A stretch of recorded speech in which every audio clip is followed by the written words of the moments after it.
So I'm going to say something that almost sounds taboo. And that's because for the past few days, after a specific Walmart leak, yes, there was a massive leak at Walmart that unveiled, or appears to be legit, and unveiled a bunch of games that were going to either be at E3 or unveiled at E3. And of course, a lot of these games we already technically knew about, and it's supposedly games that we're going to find out at E3 all the way through 2019. There wasn't a lot of necessarily Switch-related stuff in there beyond like NBA 2K19 being confirmed as coming to Switch, according to them. That Metroid Prime 4 is going to be next year, but this also suggests Metroid Prime 4 will be shown off at E3. Super Smash Bros., which we already knew about, and stuff like that. But so for us Nintendo fans, there really wasn't much spoilers in there, because there's obviously more games than that coming out this year for Switch, and who knows how accurate this is at the end. The only reason some people are giving it some validity is because after it came out, Bethesda reacted very angrily at Walmart of Canada for having this mistake occur. Walmart never came out and said that that this was anything other than somebody making a genuine mistake at the company and accidentally sending this stuff live before they were supposed to. So, whatever. But ever since this Walmart leak came out, when you combine this with like the supposed leak for E3's for Nintendo's E3 press conference, or Nintendo digital event, or Nintendo Direct, or whatever it's called, there seems to be this general sentiment among some YouTubers out there. I'll just name two specifically that I know for certain have had this sentiment happen in Beatemups and ReviewTechUSA. So Rich from ReviewTechUSA and Beatemups over there, they basically came out and said leaks are ruining E3. That they make E3 less exciting. That they make the games apparently sell less because they leak before E3. Then it harms the industry.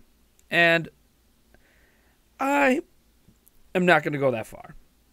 Because, not just because I like leaks. Because I do. I don't just like leaks as someone who reports on them because they get, lots of views. As people always say, you're only reporting on leaks because they get lots of views. I'm like, yeah, I can't just be reporting on it because I think it's interesting to talk about. That's the number one reason I've always reported on leaks, is because I think it's interesting to talk about. And there's a lot of leaks I don't talk about, a lot of rumors I don't talk about, because I just don't think there's enough behind them to make a worthy discussion, right? Like, because Joe Schmo somewhere, said something doesn't mean that it's worth reporting on.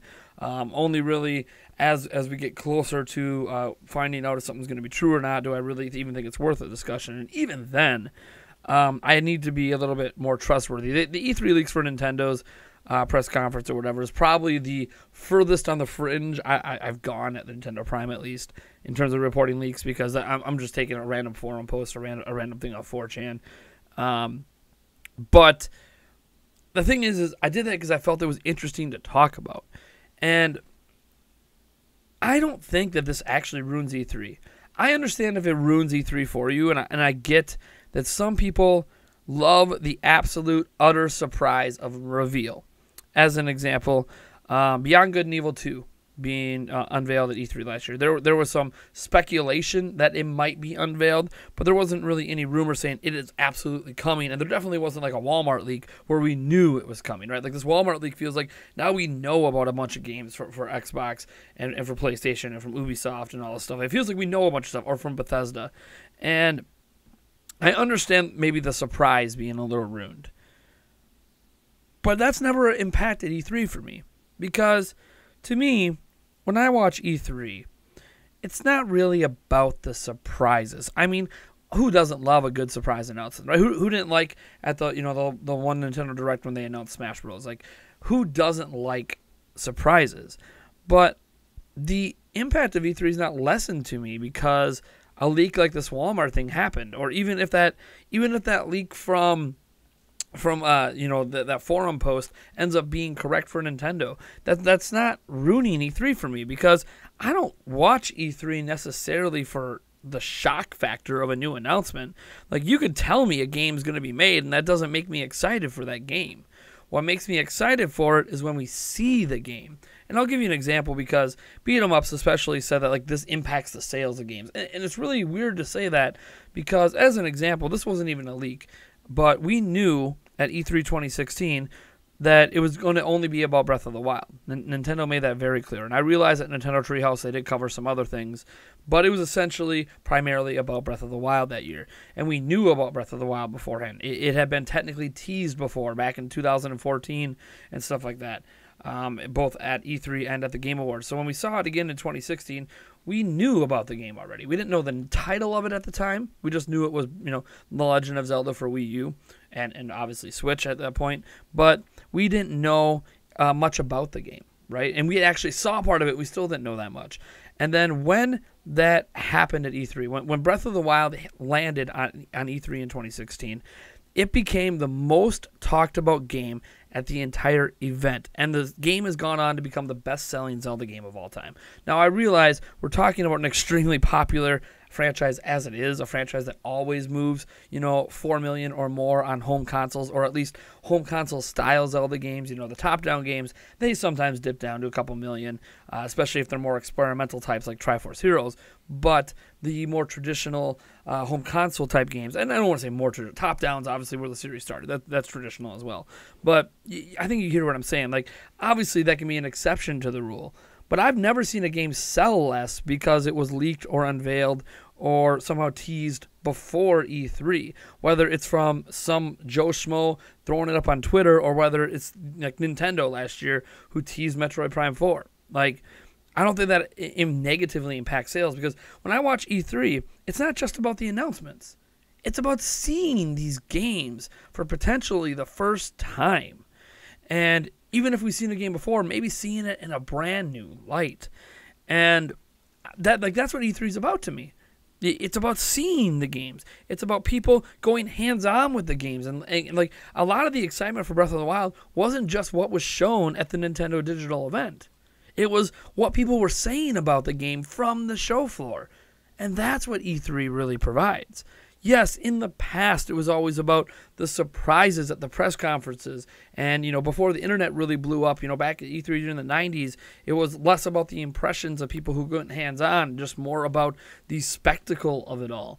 And that's kind of what those live press conferences were about, right? The spectacle, the putting the industry on a pedestal and just puffing your chest out and unveiling all this stuff and getting people excited. But to me, E3's evolved. And it's not just because of leak culture that it's evolved. It has evolved because now we care about so much more than just that a game exists. As an example, we can be excited about Metroid Prime 4, right? But we still don't know what Metroid Prime 4 is going to be like. We assume it's going to be, a first-person perspective like it was in Prime 1 through 3, but we also know the company that made Prime 1 through 3 is not the company making this. So we don't know what to expect. We don't know, for all we know, for people who didn't like Metroid Other M, well, that's the last time, Nintendo went to a company besides Retro Studios to make a full-fledged Metroid game. And when they did that, a lot of people, not me, but a lot of people disliked the direction of Metroid Other M. And for all we know, that could happen again with Metroid Prime 4. So even though we know about Metroid Prime 4, if we see it for the first time at the C3, that could either validate our hype or get us more hyped or ruin our hype. And the thing is, that's going to happen regardless of if it's a brand new announcement or not, right? Like, imagine if they show Beyond Good and Evil 2 for the first time last year and it looked like crap, right? I know it was all CGI thing, but imagine that even in that CGI moment, the game just did not look very good. It didn't look very appealing. The whole premise didn't look good. That would be just as effective if we knew about the game beforehand. So my thing is I've always, been someone who likes speculating on rumors, enjoys leaks, and likes knowing things as soon as possible. And I understand, I'm the one making this video, right? I'm the one on the media side of things for some people. I don't know if I consider myself full on video game media, but some people do, and I have some experience in the video game media sphere. I mean, heck, I'm going to E3 for coverage, even though I don't have a media pass. I'm there to act as media, so I get it. I get why people think I'm part of the media, and as media, we like knowing information as soon as possible because it helps us create content. It helps us get news out there. It helps us prepare for things, right? Like if I know ahead of time everything that's happening for Nintendo at E3, and Nintendo, if Nintendo told me everything, but it was under the guise of, yeah, we're gonna let you know so you can prepare, but you can't tell anyone until after we talk about it. That's okay.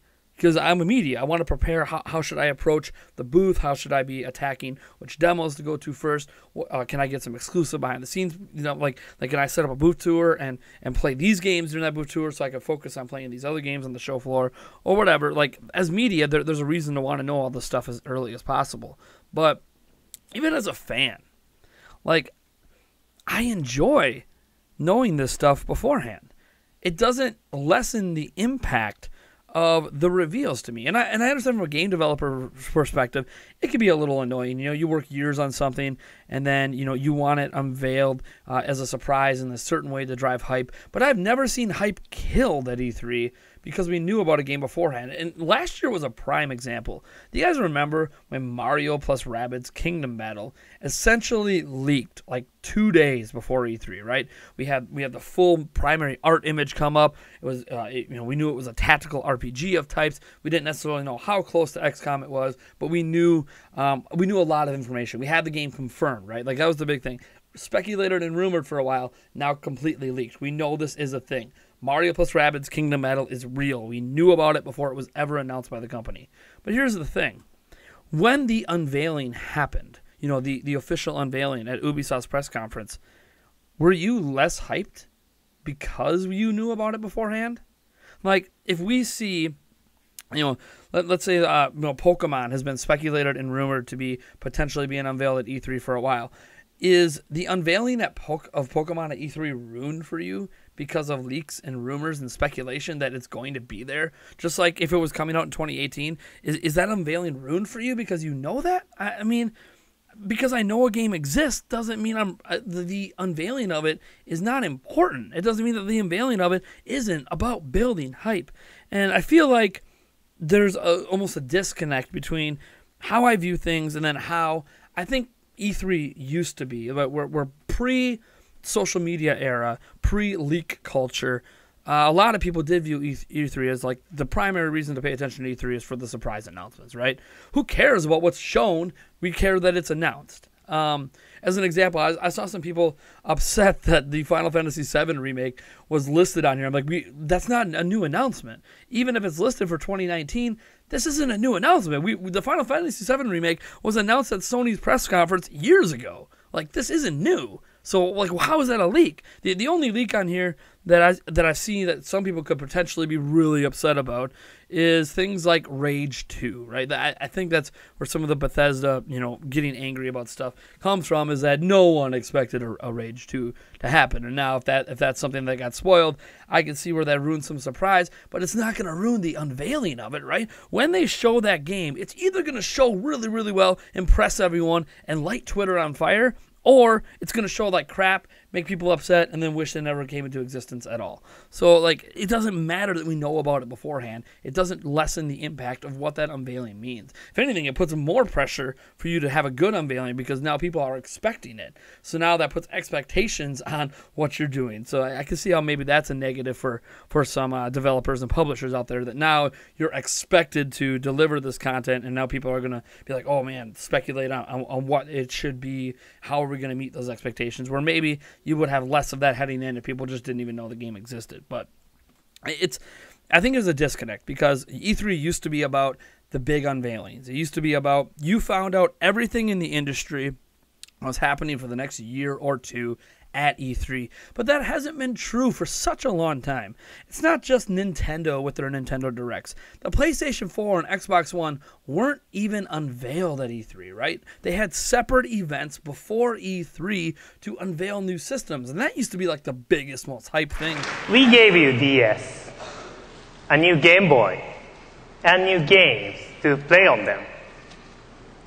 And now you say you want a revolution. Well, we've got one. At E3 was to unveil new systems there, but that's not what happened. Nintendo recently with Switch did a teaser in October of 2016 and then a full unveiling in January of 2017 in Japan at a live event. Like, this is something that E3 isn't what it used to be, but what it is today is still highly important to the industry. because now we care about the hands-on impressions more than ever. There's some of you out there watching this that will care very much about what I think and what my impressions are on specific games that might be coming to Switch this year. This is why there's people out there that wish I did more game reviews, because they care about my opinion on this stuff. This is why when we run those Q&A questions, there a lot of Q&A questions I get is, what do I think about this game? What do I think about that game? What are my impressions on this? What do I think could be better? And that's because consumers are trying to gather as much information as they can, and they value the opinions of certain people that they have similar values in the games they play, and just gathering the most information as possible, right? Like when I don't know if I want to buy a game, I might read 17 different reviews and watch 10 videos just to get all the perspectives, so I feel like I have a good grasp, both negative and positive, on a game before I decide to plop down $60 on it, plus maybe $20 for DLC or whatever the case may be. So I think that I don't think leaks ruin E3, because I think leaks help build up the hype for E3. Even if this Walmart thing is true and the Nintendo leaks are true, it doesn't make me diminish my excitement for E3, because now we get to see these games, right? Like, you could tell me, like someone could print off a list, someone at Nintendo, Reggie Fils-Aimé, could go on his computer, gather up all the games he knows Nintendo is developing for the next 4 years, make a giant list, print it off, and send it to me and say, you know what, go ahead and leak the stuff. I give you permission, just don't mention it's from me. All right, cool. So I go through that list, and we'll get hyped about certain unexpected titles, or we'll be disappointed when we don't see some titles on there. But ultimately, that doesn't ruin the reveal of those titles for me, because we still have to see those titles in action. We don't actually know if these are going to be good. They could announce they're bringing back F-Zero on that list. But until I see F-Zero in action, what am I excited about? The fact they're going to, say I see Mother 4 on that list. That sounds awesome. That sounds great. They haven't made a Mother game in forever, so how do I know what to be excited about yet? I have to see it, because it's clearly not going to be the same as what it used to be. Just like Metroid Prime 4. I don't think Metroid Prime 4 is going to be the same as Metroid Prime 1 through 3. I think it's been too long. It's a different studio. And just making another Metroid Prime, I don't think is good enough. I don't think Metroid, just having another Metroid Prime, is what people want. Just like I don't think when people ask for Super Mario Galaxy 3, they just want another Galaxy game. They want to see the concept of those games taken to that next level. And that's what's so exciting about E3, is seeing if that can happen, seeing if the promise exists for that next level of expectations. And that is why I disagree wholeheartedly with Rich from ReviewTechUSA. That's why I wholeheartedly disagree with Beatemups, that these leaks and rumors are negatively impacting E3 on the whole. Because I don't think E3 is what it used to be. E3 is something entirely different, and in my opinion, in my humble opinion, something entirely better. The game companies out there are no longer reliant on E3 to unveil all their games. Nintendo unveils throughout the year. Sony unveils throughout the year. Microsoft unveils throughout the year. Ubisoft unveils throughout the year. Activision unveils throughout the year. Everyone unveils throughout the year. But what E3 is important for is bringing the entire industry together to experience these games for potentially the first time. As an example, Call of Duty has already been announced by Activision. And you know what? It's not the same as when we experience it at E3 and see if it's actually worth the hype that some people are putting into the idea it might have a battle royale. It might not have a single-player campaign. E3 is when we find out if it's still worthwhile.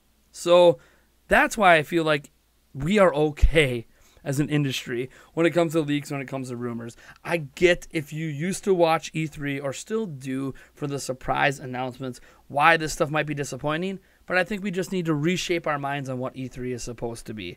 E3 is no longer about the surprise announcements. E3 is about bringing the gaming industry together and seeing if the games themselves are worth it. Anyways, folks, I am Nathaniel Rumpeljans from Nintendo Prime, and if you like this video, you know what to do, and if you dislike the video, hit that dislike button, subscribe for more content, and I'll catch you in the next one. Yes.